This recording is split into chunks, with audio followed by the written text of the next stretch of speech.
Bonjour à tous, c'est Monsieur Mechatronic, je suis très content de vous retrouver aujourd'hui pour cette nouvelle vidéo où on va voir un petit peu les nouveautés qu'il y a eu dans iOS. Pensez à mettre un petit pouce bleu et à vous abonner à la chaîne si vous n'êtes pas abonné.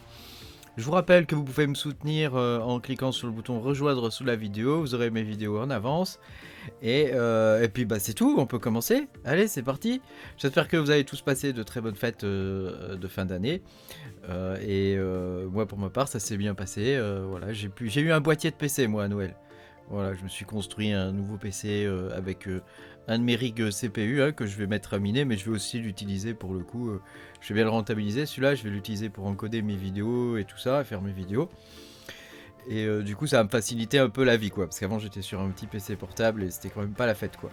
Alors, un truc qui est très intéressant à suivre, ce sont les logs, les changelogs de iOS. Dans les changelogs, il y a toujours toujours une mine d'informations. Et la dernière mise à jour de iOS est vraiment très intéressante. Puisqu'elle implémente beaucoup de choses au niveau de l'infrastructure même du rig et de la gestion des cartes graphiques, quoi. Alors déjà, on va commencer avec Nvidia. Alors je sais pas si vous vous rappelez, avant je vous expliquais que il fallait passer par Nvidia SMI. J'avais même fait une vidéo sur le sujet où je vous montrais qu'il fallait mettre le paramètre LMC avec 810 par exemple pour miner du Caspa ou pour miner je sais pas, du Radiant, du Novo, etc. Or là, il s'avère qu'ils ont implémenté ça en fait en dur directement dans les OC. Ce qui permet par exemple si on met moins 3000 d'avoir 810 quoi, MHz quoi, de descendre au minimum de la mémoire supportée par la carte. Donc vous n'avez plus besoin de connaître quelle est la mémoire supportée par la carte. Si vous avez des séries 1000 ou 2000 par exemple, 810 c'était pas forcément le bon paramètre. Du coup là avec moins 3000 vous êtes sûr qu'il va appliquer le paramètre par défaut de base. Donc on peut le vérifier, je vais aller sur un de mes rigs.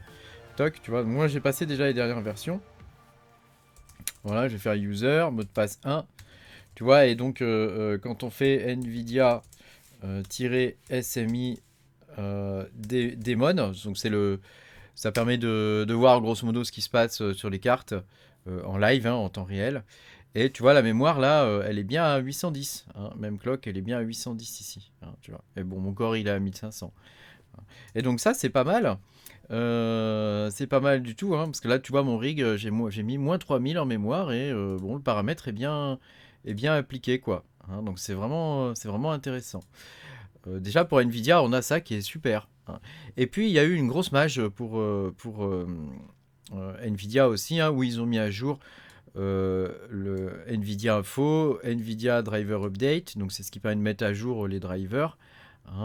Et les NV Tools, ça c'est le plus important, c'était les NV Tools, parce qu'avant si on voulait les drivers 525, tu sais, tu fais NVIDIA-driver update, tu fais liste comme ça, liste, voilà comme ça, et ça te permet de voir quel driver tu peux installer, tout ça. Et avant, quand tu mettais les 525, donc avec la dernière version de CUDA, t'avais un problème avec les NV Tools, donc derrière il fallait faire un apt upgrade et apt update et apt upgrade, tu vois, pour pouvoir bien mettre tout à jour, quoi, derrière.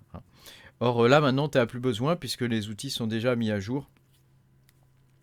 Donc du coup maintenant on peut passer les drivers 525 sans que ça parte en sucette, quoi.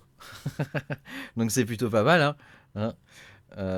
c'est plutôt pas mal. Voilà. Donc pour Nvidia, je pense qu'on a terminé et c'est des bonnes nouvelles et il y a plein de bonnes choses.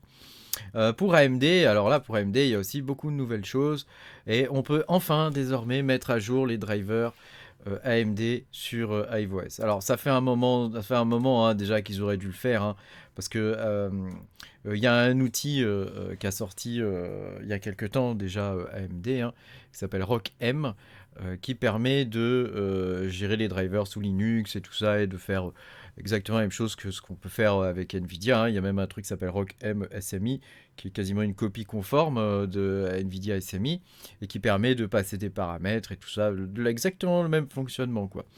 Et là donc ils ont mis un utilitaire qui s'appelle AMD OCL Install qui te permet sur les rigs où il y a des AMD, donc je vais aller sur un de mes rigs où il y a des AMD, voilà celui-là. Hop, voilà, je vais aller dessus, lui je vais le fermer. Attends, va-t'en toi. Hop, voilà, lui je vais le fermer, je vais me connecter. Alors, il rame un peu plus celui-là parce qu'il mine. Il mine. Donc il en peut plus le machin. Donc tu vois, si tu tapes AMD-OCL install, il va te donner la liste de toutes les versions disponibles, hein, pour tes drivers AMD et tu peux choisir quelle version tu vas installer. Donc tu as la version des drivers AMD et tu as aussi la version AMD Rock M, hein, qui est la librairie OpenCL. Bon, c'est des termes un peu techniques, tout ça, hein, mais grosso modo, ce qu'il faut retenir de tout ça, en dehors de l'aspect technique, hein, c'est que par exemple, si tu veux les derniers drivers, eh ben, tu prends ceux-là, les 2220, hein, c'est les derniers. Et donc si tu mets cela, il va te mettre il va te mettre aussi les AMD Rock M en même temps, la librairie en version 5.2 par exemple. Donc tu vois, c'est pas très compliqué. Donc si tu veux l'installer, bah tu vois, c'est écrit là, hein, comment faire, hein, AMD OCL install espace 2020. Alors attention, si vous avez des GPU plus anciens, genre je sais pas moi, des Vega, des trucs comme ça, faites attention, ils sont pas forcément supportés par les nouveaux drivers AMD, hein. Donc méfiez-vous de ça, hein, il faut que vous alliez voir sur le site d'AMD si vos cartes sont supportées.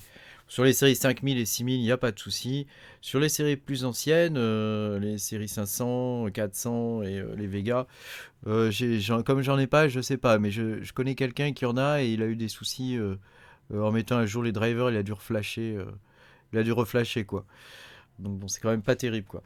Alors un autre truc qui est intéressant, c'est que si tu mets 1 en mémoire, tu vois, ils le disent, je sais plus où là dans le machin, si tu mets 1 en mémoire, bah grosso modo ça revient, tu vois, ils le disent là. Tu mets 1 en mémoire, ça revient à faire 0, tu vois, à mettre 0. Avant, j'avais fait une vidéo où je vous ai montré comment faire. On pouvait passer la mémoire à 0, euh, enfin au minimum possible au niveau de la RAM, hein, de la VRAM.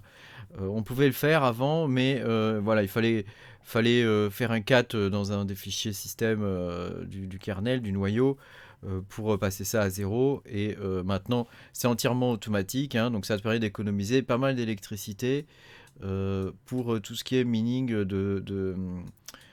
de coin qui est CPU, GPU intensive, quoi, donc qui utilise le processeur de ta carte graphique, quoi, hein. Donc tu vois là par exemple, je mine à 400 et 500 et des brouettes pour 42 watts, hein, donc c'est super efficient. Et si je mets pas ce paramètre là, bah, je vais miner pour 60 watts ou 70 watts, hein, donc ça fait quand même une sacrée différence au final. Si tu as beaucoup de cartes, tu vas économiser énormément. Donc il y a ça, hein, qui est très intéressant, donc ça revient à la même chose que ce qu'on a sur Nvidia. Sur Nvidia, tu mets moins 3000 et ici tu mets 1. Voilà, bon, c'est des trucs à savoir, hein, voilà. Et puis il y a un autre truc, alors là ils le mettent pas ici, hein, mais il y a l'équivalent de Nvidia SMI. Alors tu fais rock M-SMI, tu vois, comme ça, et il t'affiche Bon, alors il met quelques petites erreurs là, enfin, c'est pas très grave, parce que c'est un script en Python, j'ai l'impression. Et il te met l'état de tes cartes, où elles en sont, etc. Si tu fais SMI-H, tu as toutes les commandes que tu peux utiliser. Donc ça te permet de gérer bah, complètement tes cartes graphiques directement depuis la ligne de commande. Donc c'est quand même super, quoi. Donc par exemple, si je fais -A, ça montre tout, hein. Tu vois, boum, hop là, t'as vu tout ce que j'ai vu comme info. Donc là, j'ai toutes les infos. Après, tu peux les trier, hein, tu peux les trier, mais tu peux voir le corps. Enfin, tu vois, il y a du monde, quoi. Il y a beaucoup de monde, quoi. C'est même peut-être même plus détaillé au final que ce qu'on peut avoir sur Nvidia, hein. T'as tous les sensors avec toutes les températures, voilà. Bon, après, moi je t'invite à faire la commande -H, comme ça, pour aller chercher ce qui t'intéresse. Par exemple, si tu veux régler la vitesse des ventilateurs, c'est ici. Je sais pas, moi, tu veux voir le clock range, par exemple, pour la mémoire. Voilà, c'est là, hein. Donc là, après, bon, c'est à toi de lire et de voir ce qui peut t'intéresser. et comment tu peux l'utiliser, hein. Tu peux avoir le serial de tes cartes, hein. Tu vois, il y a des trucs en plus qu'il n'y a pas sur NVIDIA SMI. L'utilitaire est plus complet, quoi. Est plus complet. Alors, moi, je trouve ça pas mal. Et ça ouvre la possibilité, qu'une fois qu'on a Rock M, hein, ça ouvre la possibilité aussi de faire un peu d'intelligence artificielle sur tes rigs, si tu souhaites le faire, hein, entraîner des IA et des choses comme ça. Bon, c'est un autre domaine, hein, là, on n'est plus dans le mining, mais je veux dire, c'est le même matos qu'on utilise, quoi, hein. Donc voilà, je voulais te montrer tout ça et te partager ça parce que je trouve ça très intéressant. C'est des évolutions majeures au niveau d'iOS. Et, bah, je trouve que c'est important de les connaître, quoi.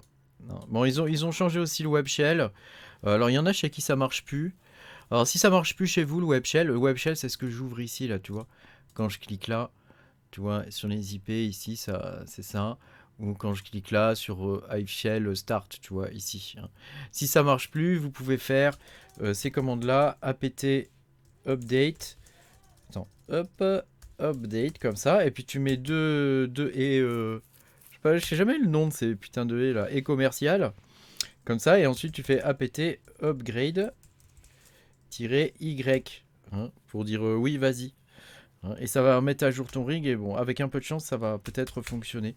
Chez moi, j'ai pas eu le souci, donc je sais pas trop, mais je sais que certains ont eu le souci avec cette mise à jour, hein. Voilà. Et bah ma foi c'est tout, hein, c'est tout ce que je voulais te dire pour cette vidéo, hein. Je voulais te mettre en évidence un petit peu ces nouveautés qui sont des nouveautés d'infrastructure majeures pour iOS, hein, puis des facilités, hein, au niveau de la gestion de la mémoire pour miner certains coins, hein, comme le Caspa, Alephium, que je mine aussi, hein, de temps en temps, parce que c'est un super projet. Radiant, Novo, tu vois tous ces coins là qui sont très core intensif, bah, c'est intéressant de pouvoir foutre la mémoire à zéro, hein.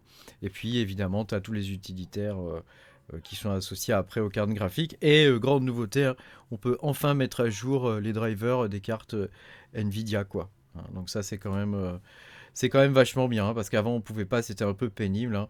Et donc tu vois là, on voit ici là que j'ai les derniers drivers Nvidia. Alors au niveau des derniers drivers Nvidia, moi j'ai rien remarqué de supplémentaire en termes de gains, hein.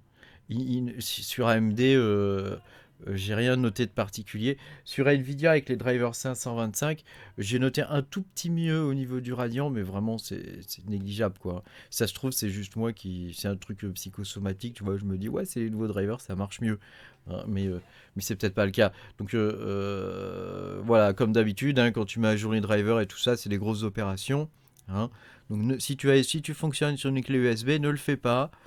Ou alors prépare-toi à devoir tout réinstaller. Si tu es sur SSD, normalement, il n'y a pas de souci. Merci beaucoup d'avoir regardé cette vidéo. Pense à mettre un petit pouce bleu et à t'abonner à la chaîne si t'es pas abonné. Puis je te dis à bientôt, hein, pour de nouvelles aventures. Salut!